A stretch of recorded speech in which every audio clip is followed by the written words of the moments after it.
Together we have reached beyond the... Hello, my name is Michael Tate, and I'm proud to serve as the board president of GALA Choruses. I'm also delighted to have been asked to provide a few words of introduction for A Song of Courage, the incredible film you're about to watch. Created in honor of GALA's 20th anniversary, A Song of Courage was produced, directed, and edited by acclaimed videographer Shawn Northcutt and features the powerful narration of Dr. Timothy Seelig and the late Cynthia Dorn Navarrete. Presented in segments like a series of movements in a choral piece, the film describes the history of GALA choruses. Through candid, funny, and often poignant interviews featuring past and present GALA artistic directors and staff members, one is taken on a journey and afforded the unique perspective of being there as GALA choruses was forming. To paraphrase a quote from a popular musical, it felt like being in the proverbial room where it happened. The film also reminds us that the LGBTQ choral movement was birthed through the courage and unflinching boldness of so many during a fractious time. With the rights of LGBTQ people, women, and people of color constantly under siege from the right, and the scourge of HIV/AIDS just around the corner, the earliest out and proud queer choruses would change the artistic landscape forever. So for now, I invite you to sit back, settle in, and enjoy A Song of Courage.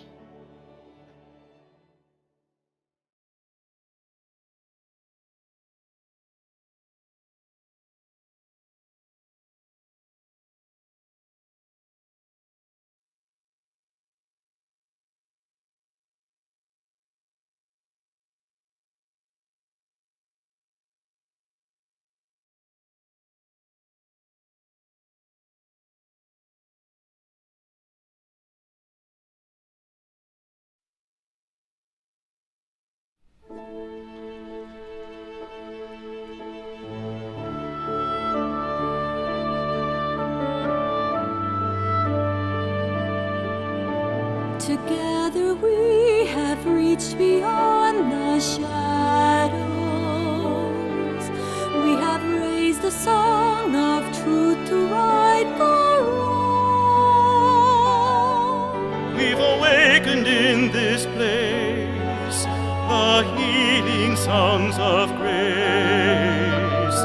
We have sung for peace and pride with voices strong.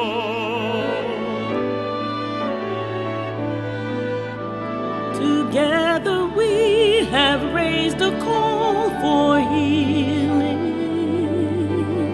We have lifted high the psalms of joy and praise.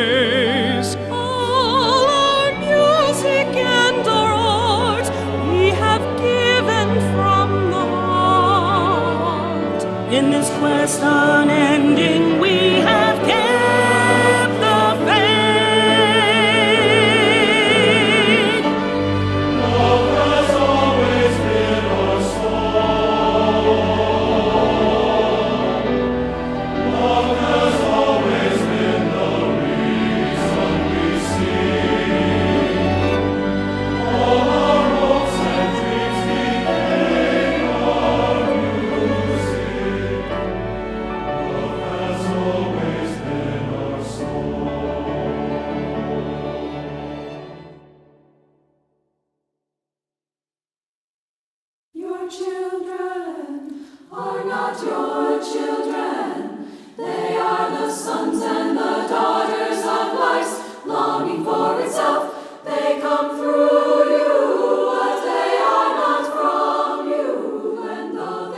Every movement begins with a step of courage.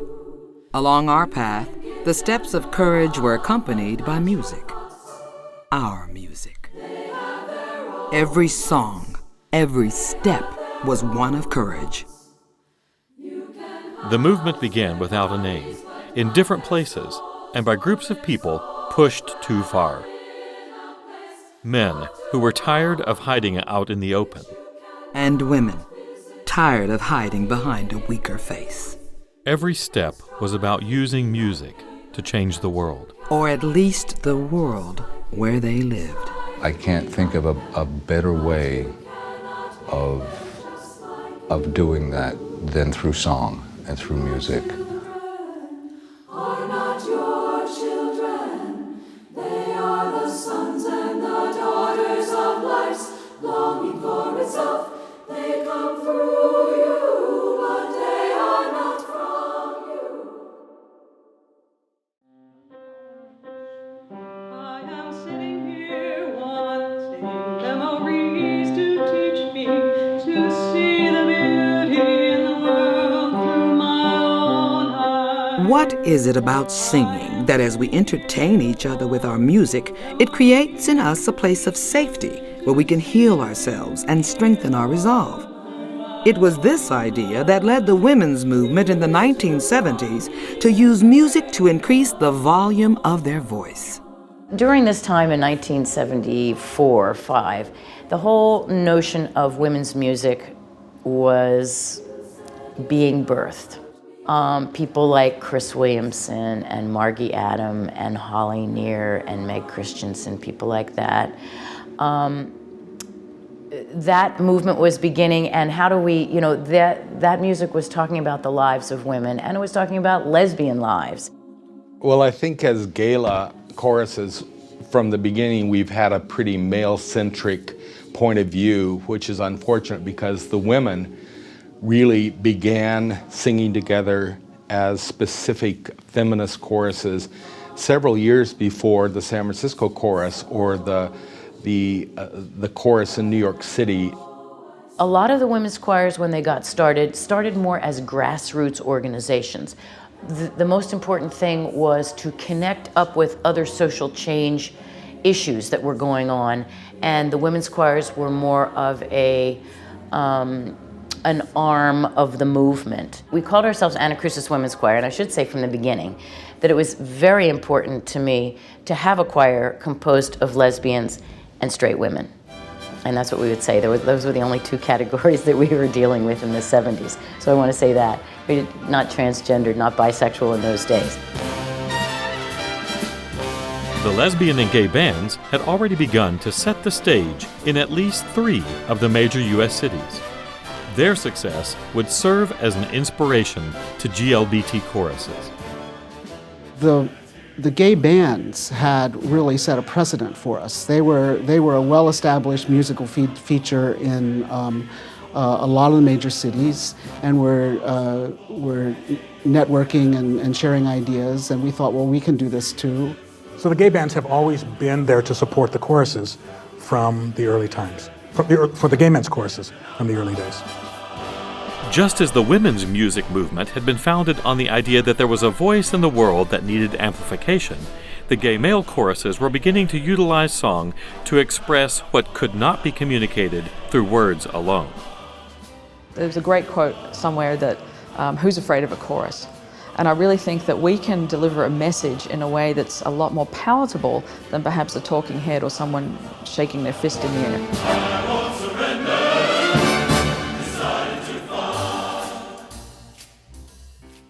But as male choruses were beginning to form, they would soon discover that there would be a need for social healing that they would be called on to fill. The San Francisco Gay Men's Chorus made their first public appearance. They had only been rehearsing, I think, a couple of months.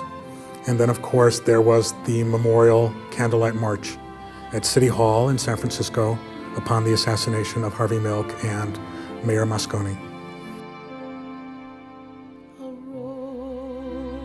The San Francisco Gay Men's Chorus started rehearsing on October 30th in 1978, and they had a rehearsal scheduled the night that Harvey Milk and George Moscone were assassinated.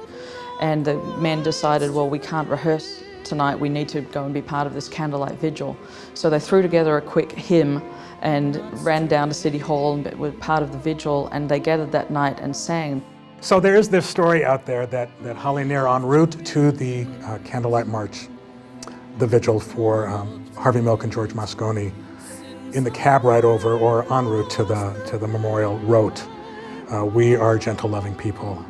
And obviously since then it has become an anthem for a number of movements, not the least significant of which is the gay and lesbian movement and the gay and lesbian choral movement as well. And music would continue to heal where loss was a result of the gay rights movement. Some crazy person went by one of our bars called the Ramrod Bar and killed 3 patrons with a shotgun. So very much in our infancy, we had just been found, just been in rehearsal for a short period of time. We were called together to sing at a memorial service for the victims of this shooting. And so it became very clear very early on that the power of song in this community had an important place, that there was healing to be done. And of course at that time, we had no idea what was to come before us or after that event.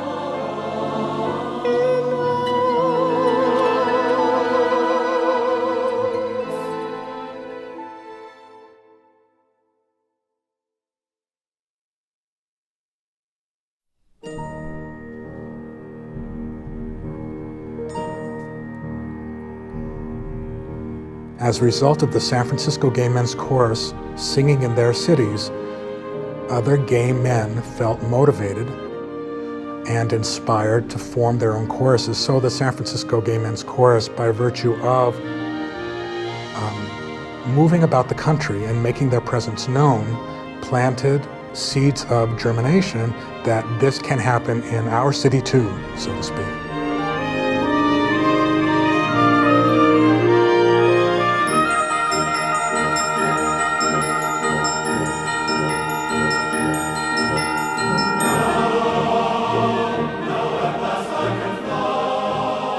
If music could strengthen our community on a local level, then what power could be unleashed if we came together to raise our voices? Singing is the most vulnerable of all arts because it is ultimately the most personal expression any human can demonstrate. At the first Gay Olympics, and they were called that at that point, when I believe 8 or 9 choruses from the West Coast gathered together for a little one-day festival that coincided with the Olympics. And it was just like, the GALA festivals are today. I mean, tremendous energy and support for one another. There's been an informal but a repeating linkage between Gay Games and the Federation of Gay Games, what became the Federation of Gay Games, and Gala choruses. There's always been some sort of cultural arts element to Gay Games, the first of which was when the combined West Coast Gala choruses sang at the closing ceremony for the first Gay Games at Kezar Stadium. For me, at least, on the West Coast, that was the point when the whole, the movement as we know it now, the excitement of it, the thrill of being with one another really began. We actually did our first sort of combined kind of festival appearance with a group of singers down in California at the what we tried to call the Gay Olympics in 1982 in San Francisco. So that was really our first big sort of contact with a movement specifically. It was a great moment. It was probably not the most musical moment, but it was an inspiring one. The seeds had been sown, and now the young choruses recognized that there was power to be claimed by sharing their voices and validating one another's experiences through song.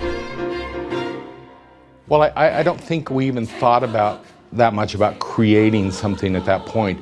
We just decided we wanted to get together because we knew there was a chorus in New York and one in Houston and a couple in San Francisco and Chicago and Portland and Seattle, etc. We met in 1981 in Chicago. That's when Dennis Coleman of Seattle first arrived. He was a month on the job, and I turned to my colleagues and said that he would never last. Dick Kramer stood up and said, in my mind, there's only one place that the first festival can take place. I just knew in my heart that he was going to San Francisco. That was going to San Francisco, and I thought, and I certainly agreed with him. So when he said New York, I was a bit stunned, and before anyone could say anything. There was a call for a vote. Everyone raised their hand in favor except for one dissenting vote, which was mine. 2 years later, 9 gay male choruses, 1 mixed chorus, and 1 lesbian chorus met for the first national festival. In the fall, late summer, early fall of 1983, the Coast Festival, or the Come Out and Sing Together, which was entitled by way of a contest. And that was the winning entry. It came out of Los Angeles. We fostered some new music there, and we had festival choruses, and the composers for that festival chorus were Ned Warham and Libby Larson. It was just a real, it defined community chorus. The GLBT community had embraced choral singing, but would the world of choral singing embrace them as readily? And organizations like the ACDA were not sure if they would embrace the young GALA choruses at all. You could submit a blind audition tape to be reviewed, to be adjudicated, and the New York City Gay Men's Chorus blind audition was chosen to perform for ACDA, for the Eastern Conference that year. But they would not, ACDA would not allow the New York City Gay Men's Chorus to perform under its real name. When that came up again the next time, I think a year or 2 years later, it was the Gay Men's Chorus of Los Angeles. This time, the chorus in Los Angeles would not back down and use the history of New York City to bolster their courage. I know that GALA choruses took a booth, and it was the usual thing with people sort of covertly coming up to the table saying, well, nobody knows I'm gay, but by the way, keep in touch and stuff like that. We took them on. And that's when Gay Men's Chorus of Los Angeles, with the assistance of the ACLU, the American Civil Liberties Union, took the ACDA to court to fight that particular rule and procedure that they had. And they settled out of court. And now all choruses, any number of choruses have auditioned and have been selected. I don't even know if people in our region know that history. But we at least were out and were invited, and there were, when we stood up to sing and we were announced, because I wrote the introduction, we were announced as the Twin Cities Gay, Lesbian, Bisexual, and Transgender Community Chorus from the stage. A number of people did get up and leave the auditorium at that point. But the rest stayed, and there were many, many tears in that audience. And still today, I go to ACDA events. This is 4 years later, and people come up to me and say, I remember when your chorus sang 4 years ago at ACDA. There are choruses who have opened the door by singing at regional ACDA conferences, which then allowed us to be the first to sing at a national ACDA conference. It is and should be something of great pride for all of us. Among the choruses, balances would also need to be monitored. Within GALA, the representation of women's choruses did not reflect the impact that women had on the creation of the movement. And for an organization that prided itself on diversity, this was not acceptable. We actually had campaigns to involve women in the organization. Like in the early days, we very quickly kind of looked around the room and said, there's like way too many gay men's choruses here, and only a handful of lesbian choirs, and the mixed choirs were smaller in number, and so on and so forth. And we actually made campaigns, like financially supported campaigns to bring women to GALA choruses to make sure that their leaders, that their leadership could come to our leadership conferences and so on and so forth. I very much appreciate I think people in the early years of GALA, the leadership, board of directors in the early years of GALA went to great lengths to make sure that, anything that got discussed, how does this affect the men's courses, the women's courses, the mixed course? I mean, they had talking points and they had it in front of them on the table every time they had a conversation, and people like Gary Miller really paid attention to that. But I think that there's been a lot of effort over the years. I think that it's gone as well as it has because there's been so much conscious intent. We would spend approximately 25% of our board time dealing with different issues around diversity: women, transgender, youth, handicapped issues. We talked about diversity so much that I thought I never want to hear that word again, but that's what it took, and that's why it was important and to keep the consciousness raised and to make those changes. But it was hard work. I came into the women's chorus world as part of the GALA world, and immediately was very involved in GALA. So it's tricky to talk about, it's really tricky to kind of sum it up. It's sort of just got all elements of the history of men and women and civilization, Anytime there's someone counting all the lives that won't be thrown away, there's a change of heart. Anytime you join the choir, be a voice. Our mission is to enrich the community through... And our mission is building community and creating social change. Heartland Men's Chorus exists to provide excellence in performance. Our mission statement is building community through music. Exactly. We're kind of like, we call ourselves the illegitimate love child of Monty Python and NSYNC. Whatever GALA was to become as an organization would depend on how it served its members and the diversity they represented. As the network of GALA choruses grew, so did the need for infrastructure. Between the hiring of full-time staff and utilizing its board of directors, GALA Choruses, Inc. would begin to set out on its own path of touching hearts and changing lives through song. This was a move to legitimize GALA as an organization, GALA as an entity, GALA as a phenomenon. Rich Garrity was previously on the board for GALA Choruses. He has since passed away, many years now, and he was from Denver. And the GALA board at that time made the decision to go to paid staff. It was time to grow up. Rich, when I met him face to face, was this wiry little guy. He was little, like compared to me, I could just like wrap my arms around him. He was so, small. And he was filled with passion. He had a major impact on GALA as one of its early administrators. As GALA Choruses, Inc. continued to grow, the board saw that leadership positions and the perception of the main office would change as well. The board felt it was prudent to have a national presence. And so it opened an office in Washington, D.C. with Ken Cole as its first executive director. Anyway, we did formalize, and we went from that kitchen table sort of management style to a more carefully developed sort of office kind of style. I do think that GALA made some good choices early on. I think the decision to be in Washington, D.C. to have their national office there was a good one. I remember going to Washington more times than I could tell you.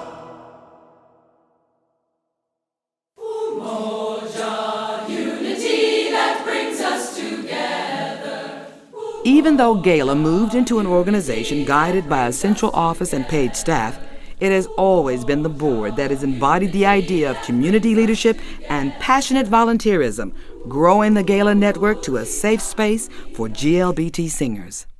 When you are an adult and you're living your life fully, you're trying to find your way and try to give rise to that voice and to release that energy inside you, you seek a community and others to help you to find that voice or find a way to express it and share it and to learn how to express it. I've served on the board of directors of GALA Choruses, and I can never talk about the board without a commercial. It's the best board experience I ever had, and I've had many. This is just gay politics at its absolute best. We want to make it a true family, and a family that can help nurture and provide services for itself and for other choruses. Once the face of GALA changes, then the way that you do the work is what changes and what keeps driving it. GALA Choruses, GALA's board reflects culture at large. One of the things I think I'm most proud of during that time is the fact that when I was vice chair, it was the first all-female executive committee. It only took 18 years for that to happen. We put on our shoes the same way, we put on our legs, our pants the same way. We're a diverse group of people. I mean, I don't like the term we're a microcosm. We are people. and we're gay. Being part of the network has been a tremendous resource because there are people who are out there doing the same thing that we do, and the choruses are so good about networking and sharing information and helping one another. So you don't have to reinvent the wheel. GALA is that thing that I can plug into that is so much bigger than me. It's so much bigger than even my choir. It is something that says there are people like me all over the world doing what I do, loving what I love, and using their voices in the way I use mine.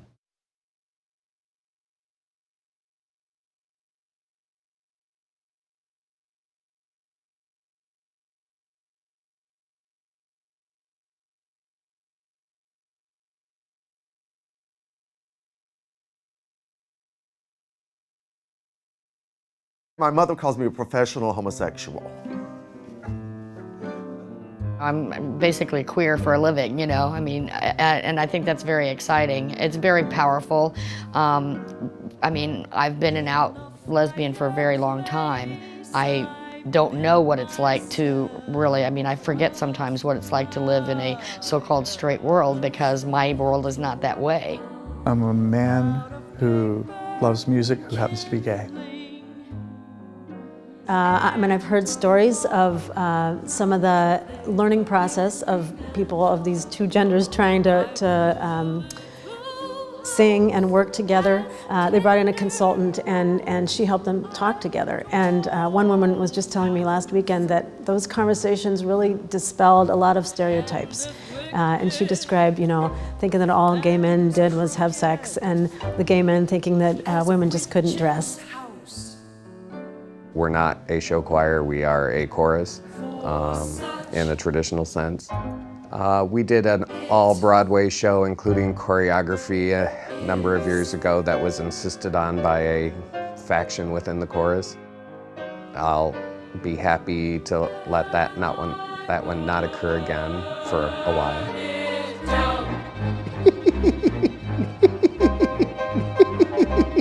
You know, people are annoying, you know, they really, we're all very annoying to each other, and it's kind of hard to be in community. And the thing about coming together in a, you know, you come together for a 2-hour chorus rehearsal and you get to be with people in a way that just transcends all of the ways that we annoy each other. You know, it allows you to, you know, as a director, you know, I mean, I'm pretty much like almost everybody I come into contact with. Once in a while somebody is problematic for me, but for the most part, what you get when you're standing in front of a chorus is the most beautiful aspect of people coming at you. You know, you get people focused and in the moment, and I just lost my train of thought, but I'll get there because it was going to be good.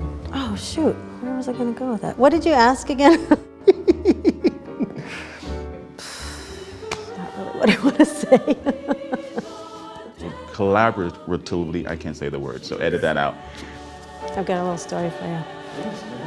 So one of my favorite memories of a concert, this was early on in my conducting career with One Voice, but I came into the green room and there was a gay man showing a young lesbian how to iron her costume. Made my day.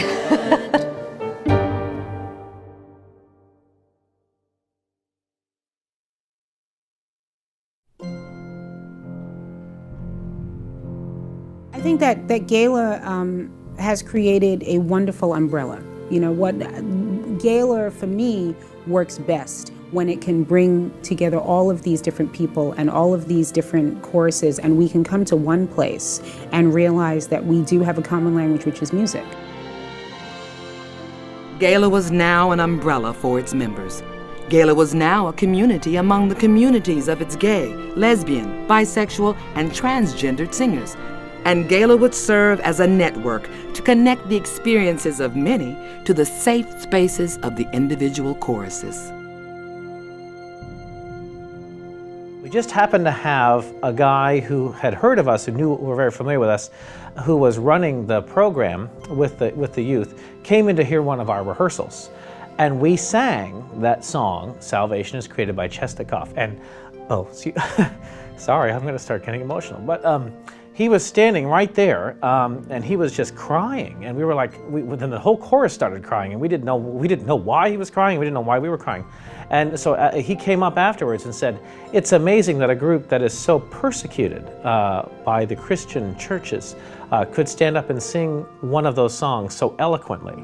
When I stood up with those gay men on stage as a gay man, I was singing about my life. I was making music about my life for the first time. So music all of a sudden got this relevance that it had never had for me before. But all of a sudden, it's just I was home, and I've never looked back.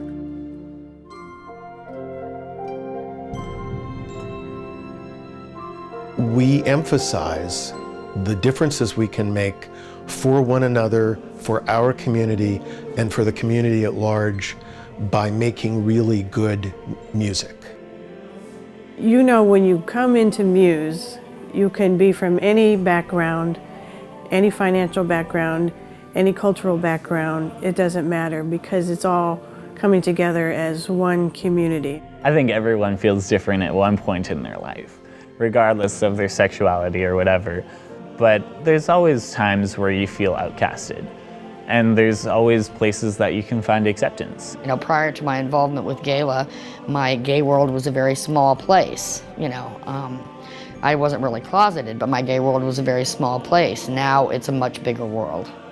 The group of women of Muse is about one of the few places that I can think of where you can go and meet and become more than just kind of surface acquaintances with, but true friends with people who are so different from yourself. They can get a lot of needs met elsewhere, but there's this one particular need that they can't get met anywhere else except by GALA choruses, and that's to belong to this network that's incredibly inspiring and supportive in terms of programming and, you know, just a sense of vision and mission.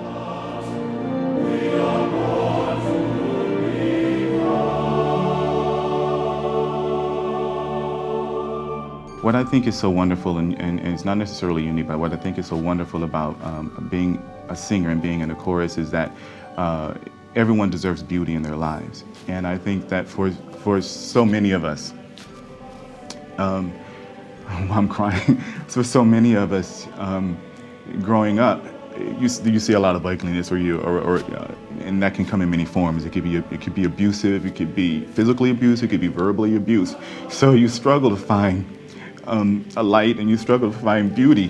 And so when you sing and when you hear music, I think for a lot of us, it transports you to a place where there's happiness and there's joy and there's light. So, I'm sorry.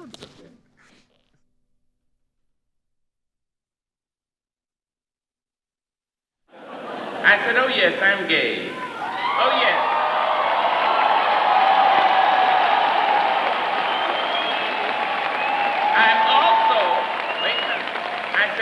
I'm also a lesbian. Yes, I am. And I am also, know this, I'm a voting member in a group of Pacific Rim Asian community. I'm Japanese. Know me. I support the AJ. I'm a Jew. Look at me.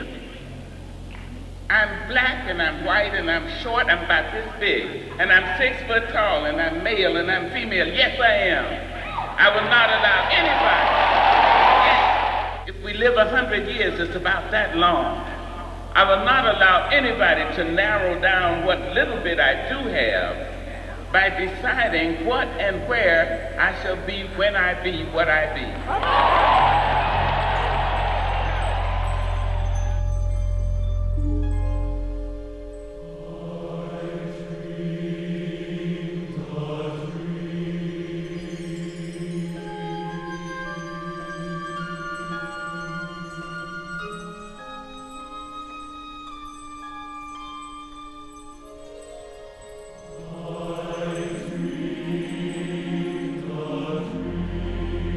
Festival, coming together. The idea had been at the very heart of the birth of the GALA movement. Together, voices can be raised, losses can be shared, and successes can be celebrated. For anyone who has ever attended a gala festival. They understand the power of coming together and connecting through song. Before the concerts, of course, the concert halls would fill up quickly when the time came for the concerts, and you would have to wait for them to start. And so there's all these people waiting for the concert to start, and there's all this energy. And people would stand up and shout the name of their chorus, and somebody else would stand up and shout the name of their chorus. It was just such, you could just feel the electricity in the air. And so 1,000 people saw us, and while we were walking through the corridor, they all ran over to the larger concert hall. And so what ended up happening was overcapacity, because the people were already sitting there waiting for the second set. By the time we got there, it was almost like a rock concert. There was no room in the aisles, people were sitting on the floors, they had all of the doors open all around, and everyone was like out in the hallways, and it was bedlam, but it was amazing. The minute that we lifted our voices, 3,000 people, like 3,000 LGBT brothers and sisters just embraced us, and there was nothing like it for me. The intense energy, positive energy that was there, of all these people coming together, that's inexplicable. There's no way in words or anyone trying to describe what's going on to describe it. It's infectious. It's exciting. It just winds you all up. It's just an amazing experience. And those who work the hardest also see the widest impact of a gala festival: the incomparable staff and volunteers. Like about once a day, I would have the opportunity to leave the backstage and walk out and see what the environment was like outside of the concert halls, and the mixing of people and networking of people, and the impromptu singing and dancing and just crazy. And from the time they arrive, it's just so exciting. People don't see each other for 4 years, and you see people meeting and running and hugging each other. It's just very, very exciting. It was very difficult to go to sleep at night, because you think about all the performances that were there, and then you think about, that was awesome, I gotta remember that song. And so it was just very empowering, exciting, energizing. So it took a while, but then I realized that, hey, I gotta be up early the next morning to start technical rehearsals all over again. As festival brought strength through singing, it also brought healing through community. We had a memorial concert at the Denver Festival in 1992, and it was that. It was like a memorial service. We were all grieving, and that was 1992. We had had a decade of AIDS. We had a decade of hundreds and thousands of losses. Very pointed kind of silence and chiming, and then there was this time for people to speak names. Yeah, it was a fantastic composition. I still find it very difficult to talk about.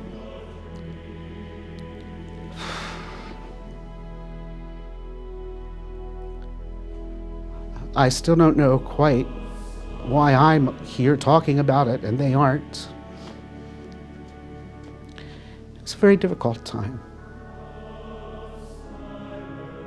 People coming out in just tears, sobbing, and one man didn't know me at all, but just threw his arms around my neck and sobbed and sobbed and sobbed, and I just held him and patted, and it was exactly what was needed and the right thing.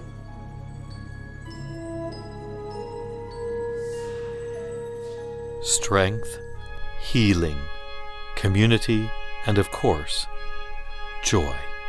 We had heard that it would be a different experience than we've ever had, because in Cincinnati, we're not a very large community, so a lot of the people that come to hear us have heard us 50 million times, and they come to every concert, and it was like being a diva for a day. The gala events that I've been to, it's been very exciting. I mean, probably the most energy that I've ever experienced has been at gala festivals. Phenomenal. Whether a chorus has 15 people or 150, there's the same enthusiasm and acceptance and support and love that you can feel on the stage. The idea, the concept of GALA Festival has become one of a safe space, a space where those in and around the GLBT community could celebrate their shared experiences. People can truly show you who they are because they recognize that when they're in GALA world, that they're among friends. I think what GALA does is it creates a structure for like-minded groups to come together. It's just an amazing, spectacular, extraordinary, wonderful experience of song, and that if you get off on hearing gay people sing, then this is like heaven, really. I can remember the first one in Tampa, which was the first time GALA actually photographed the choruses formally. The first chorus singing was Crescendo, and Mark Puig was, I believe, the chair of Festival 5. He got up on a chair and said, "That was the most beautiful thing," and with that he began crying. Well, the entire chorus was in tears before he left, and I had to try to photograph them. We did, but it took a little while to get them, to gain their composure. We're catching them at a peak time in happiness. What I remember is sitting in the concert halls and just listening to chorus after chorus after chorus, and the emotions that would come up, because they would sing a piece about AIDS and you would feel such grief and sadness, and then somebody would come along maybe 2 songs later or maybe the next chorus and do a campy piece, and it would be hilarious and you'd be laughing your head off. Each festival, I think the artistic excellence is higher and higher. Okay, you have to have a bit of emotional stamina and physical and mental stamina to get through all these programs, and particularly when you've heard your 7th or 8th medley from Hairspray. It's the music that drives us. It's the music that brings us together.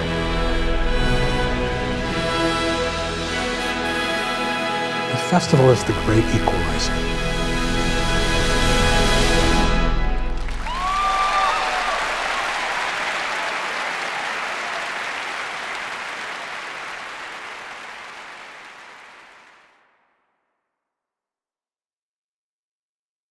Yeah, I think the piece that really put my name on the map was the song cycle called Naked Man, which was written back in 1996. It was a rather groundbreaking piece at the time that was based on the lives of the men of the San Francisco chorus.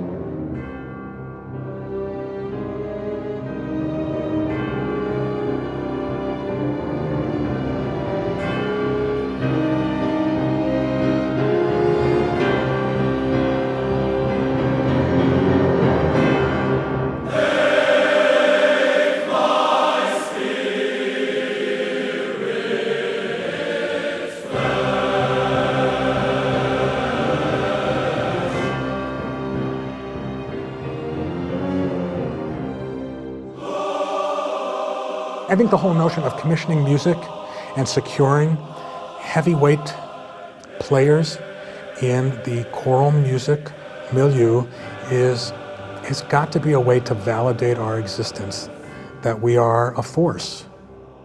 Our legacy, our gift is our commissions. The work that we do, the money that we spend, the talent that we promote, the stories we tell, the culture that we represent from our times, truly, this is our legacy. As we've worked with groups around the country, we find an amazing similarity that I think bring us all together and resonate as a community of one. The voice comes through new works that are being created that talk about these issues of being lesbian, gay, being black and white. What better vehicle than choral music? How else could it be done than choral music? It's really wonderful to know that something can exist beyond the one weekend of the show that it's written for. And to see something go from chorus to chorus, and then to go out in the world at large, that's even more exciting. It's really a thrill to see something that works in a perfectly gay chorus context being performed by junior high schools. Like Christmas Cheer, which is a song that I wrote for the Windy City Slickers, and I sent it to Shawnee Press last year, and they published it, and there were just hundreds and hundreds of high schools and junior high schools that performed it last year, and I think that's really wonderful, because you see a gay chorus do it, and you think, oh, that is so gay, but then you look at the song, it's like there's nothing gay in this song. It's just being done by a gay chorus. I mean, sure, you got some guys dressed up as cheerleaders, but I love that it works in a completely different context. I love that formula, where it's you do the laughter, you get them warmed up, you get them on your side, and then you can slip in stuff, and then you can hit them right in the kidneys. When I started working with One Voice, I realized we would never survive if we didn't have grant money. And I started writing grants, and I'd never written grants before in my life. And so I literally started programming with collaborations in mind so I could get money. I mean, that is the truth. And I realized that these collaborations gave us all kinds of tools and connections that we would have never had without giving that a try. My pastor told me it was a sin. My mother said it was a mistake. One of my favorite collaborations, we had a singer who also was a taiko drummer. And I commissioned this One Voice singer who was now a taiko drummer to create a piece for us that we could perform together.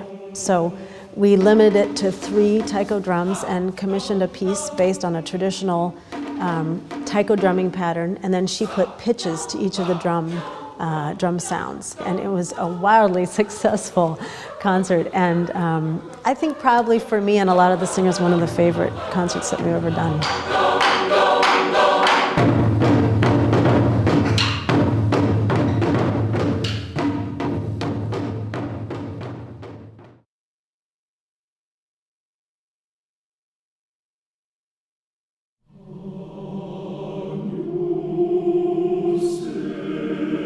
All part of the human condition and all themes of gala commissions.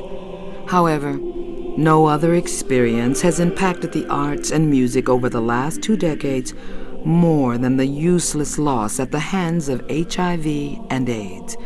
Among the early works commissioned was a piece that would give voice to not only those lost, but to those left behind, and be the echoes of a gifted composer named Chris Anthony. He said, there's a piece inside of me I want to write. And so Chris began his work and wrote When We No Longer Touch. It was not until the world premiere was over, it was incredibly moving, that Chris then told us that he had indeed written his own requiem, that this was his farewell. And he began his downward spiral within weeks of that world premiere. And that is what is chronicled in After Goodbye, an AIDS story. But what happens when the loss that you are trying to heal is the loss of music? Among the talented gala composers for each of the choruses, Anne Albritton was beloved for arranging music to fit Gala's special voice. Anne was a prolific arranger. Anne was the one person who could use the F word with Tim and get away with it, and frequently did so in rehearsals to the great delight of all of us. When Anne moved to Dallas to join the choruses and accompany and arrange, she reconnected with the love of her life, Margaret Butler. But we know Margaret as Trigger. So in every single arrangement Anne ever did for any of chorus, she would write in there somehow, I love you, Trigger. I call those the Camelot days. We had so much fun. After Anne was no longer with us every week with the Women's Chorus and the Turtle Creek Chorale, her health was not all that good, but she continued to write. She was there at every turn. And one day I got a phone call from her and she said, "Tim, I got something to tell you. I've got some good news and some bad news. The bad news is I got the cancer. The good news is I can have as many frappuccinos as I want."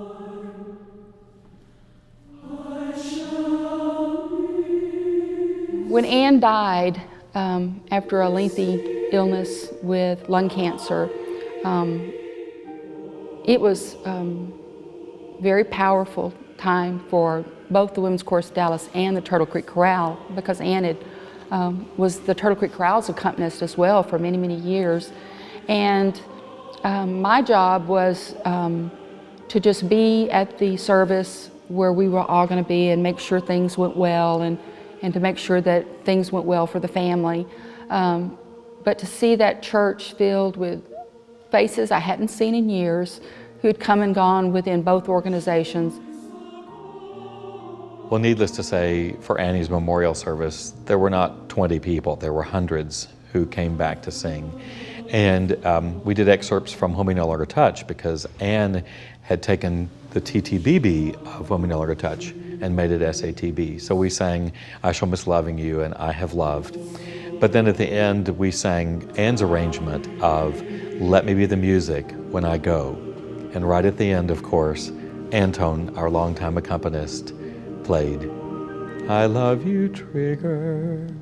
And it was just the perfect ending.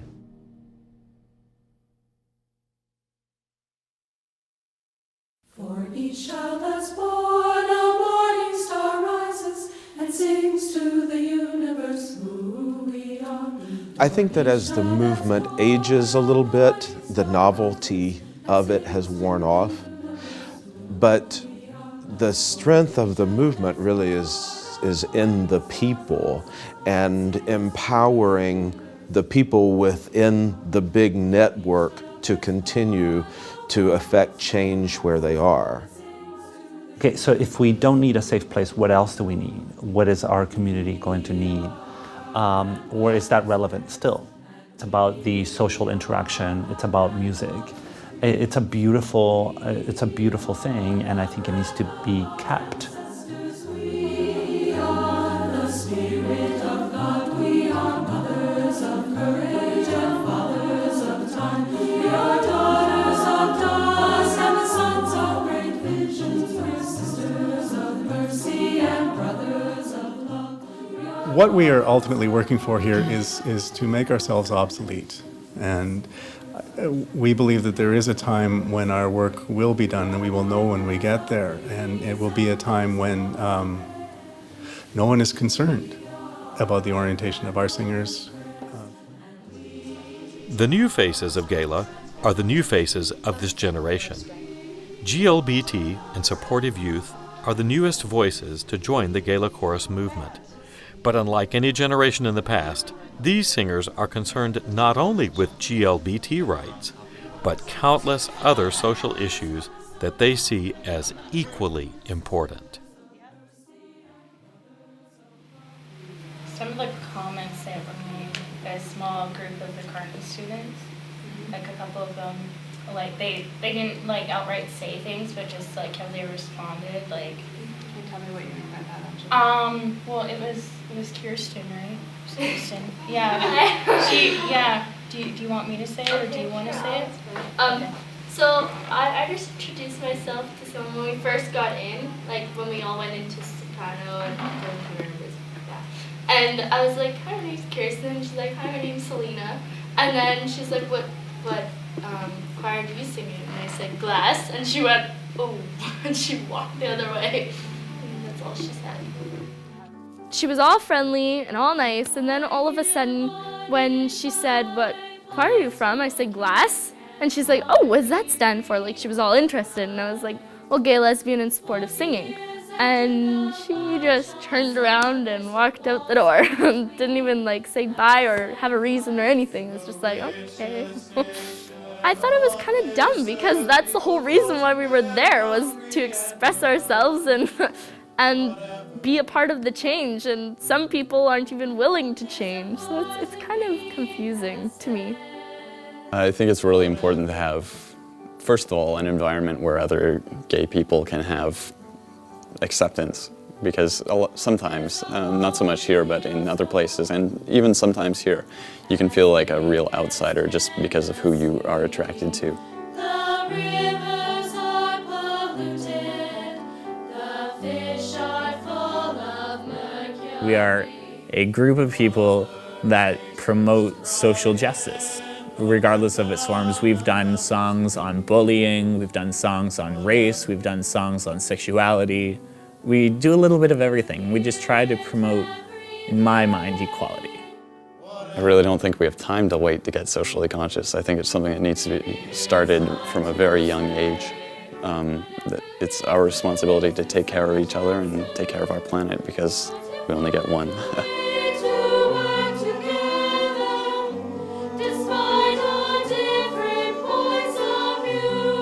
Being in a chorus and being with a group of people and standing up as a group and saying, you know, we as a community disagree with discrimination and apathy and everything that goes along with that, and that we as a group are going to try and affect change through a means that a lot of people can relate to and that a lot of people can participate in. And that the kids, the youth, will carry this movement along. And everything in between.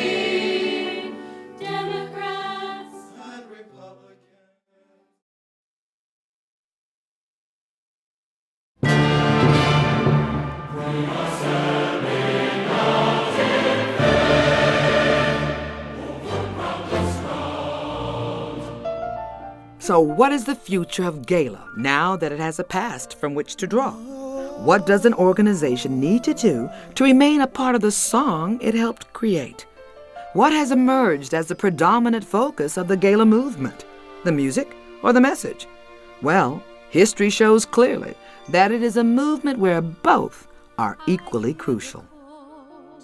Whatever the issue is, our song never ends. And if it's no longer about gay issues, it's about something else. And so what's different is that you use the power of music to transform the world. With courage like fire, my fear is gone. You know, staying relevant is really important. Or because if not, you're not making social change, and that's what we're about. We need to get more African Americans in the group. We need to get more from the Latin communities, you know, we need to not only to be representative, but also to be a voice for those communities in some way. What we're dealing with now is, what do GALA choruses do in a post-gay America?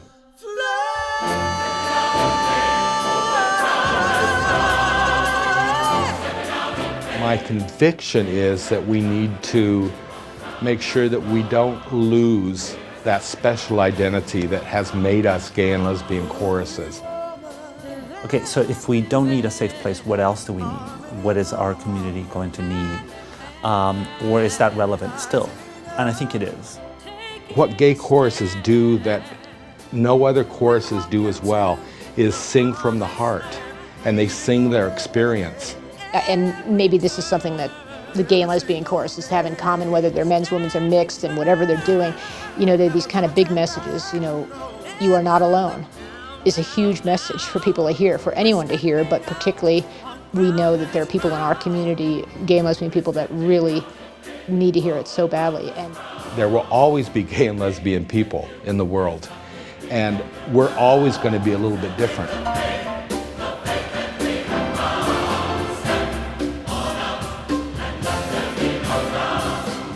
What I love about a GALA chorus is the programming. The options are endless. We did, last spring we did a concert on transgendered issues, which was, I thought, one of our best. In Montreal, for the first time, we had an all-transgendered festival choir. It was a small group, but they were there.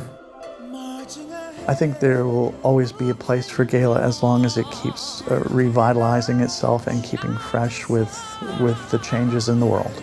And as the world changes, even the most conservative strongholds, like Colorado Springs, are enjoying a freedom to tap into the network of GALA. I really believe that the time was right for this city to have a GALA chorus. We had been living in such a conservative hotbed for so many years, and socially we were a fragmented gay community. There is more hope now than there ever was. I think it is much easier now to be hopeful about the future of gay and trans rights than it probably ever has been.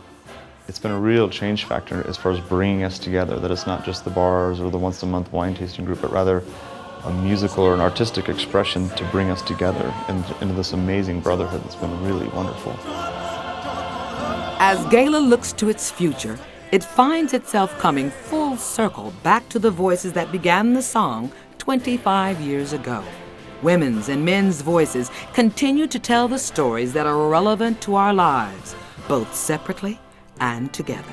Somehow there are themes that seem really to be sung well by a large group of women, and especially by a large group of middle-aged and older women who have got a lot of wisdom, I'm becoming more conscious of the need to think about mixed choirs and the needs of mixed choirs too.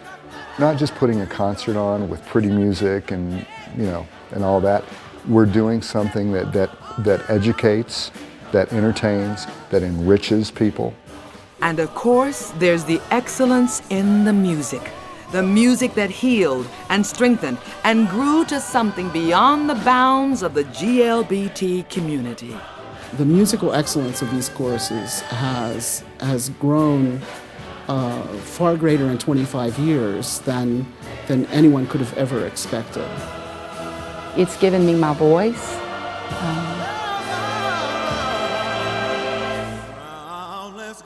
Saved my life.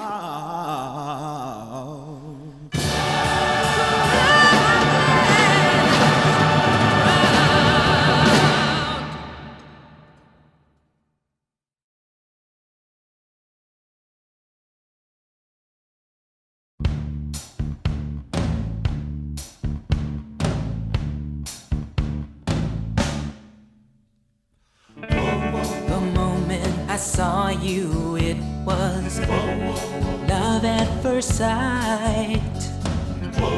I swear you sang to only me the entire night. I gave you my number on a napkin after the show. 8 days I waited by the phone, 'cause I wanted you to know I'm available. This is your conscience here. I'm available. Whispering in your ear. Every night and day. Don't throw away your heart. I'm available. Your heart is not that small. I'm available. This guy's no Romeo. I'm available. Put down Cupid's bow. Every night and day. Breathe. Count to 10. I'm available. Don't do this to yourself again. No. Of course, I am curious. So I'm always wondering, are you gay? Why are you in this choir? Because you can't always tell. And then I joined the Denver Women's Chorus to meet older women. I was in grad school in music. I couldn't figure out what I was going to do. I actually came out to my parents the week after I joined the choir. When I came out to my mother, the first words out of her mouth were, "Yeah, we know." Really exciting time. It also can mean pickup, and so of course some of the people who wanted to push us a little and needle us and tease us said, "Oh, it's a pickup choir, it's a women's choir." So. I'm available. He's got you under his thumb. Every night and day. Hey, Mr. Deja Vu. I'm available. The clue phone's ringing for you. When a gay men's chorus sings, "What shall we do with a drunken sailor?" it means a heck of a lot different than something, that Brigham Young University Men's Glee would sing. I could do without all the drama sometimes. The first part of what I said was really overlapped a little bit with what Dennis and Gary Miller. It was a Gary Coleman. Don't tell him I said that. And then when I was 4, Nighttime, you're gone. Only God knows where. We know still, I love you more with them. If that made any sense, blah, blah, blah. A booth? I said a booth? Oh no, girl! I didn't realize I did. What do you say? No way. When are you up? our audience is picky, our audience is much more progressive, and you know, that We're Here, We're Queer was, you know, went out with the arc. In 2004, in Montreal, sitting in the audience and watching the Columbus Gay Men's Chorus do the most unbelievably fun Broadway-like set, and I thought, wow, they're good. And so I came, as they say, flinging out of that closet. I'm lesbian, hear me roar. I wish I could. Romances are made and lost at a gala festival. Probably more made than lost, I want to believe. I fell quite in love with someone who was totally geographically unavailable. Yeah, it is, geographically unavailable. I didn't think he was geographically unavailable, but he did. Men do take up a lot of space, you know. Men need women in gala in a big way. No, you're fine. This is who we are, and you know, that this place does exist.